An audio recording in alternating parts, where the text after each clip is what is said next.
बोलिए बांके बिहारी लाल की, बोलिए राधा रानी की जय हो।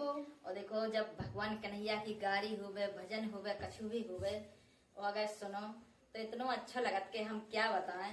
देखो जब बेकार के भजन बिना भजन लगे तो देखो मन लगत नहीं आ, और जब बेकार के गाना सुने से देखो कछु नहीं धरो, चाहे शादी विवाह हो चाहे कछु भी हो।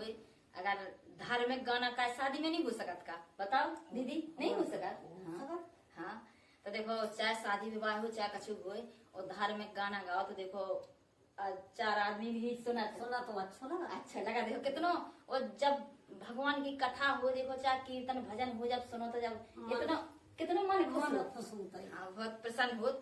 और भजन से बाय मन कहीं देखो अपन मन दा में जज्जो तो उतना ही अपनो मन शांत हो।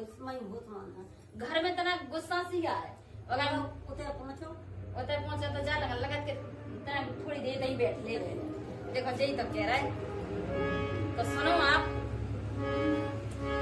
तो भजन हमारा ऐसा है, हमारी गाड़ी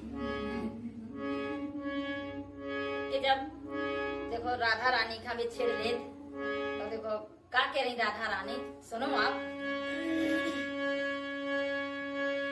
हन देला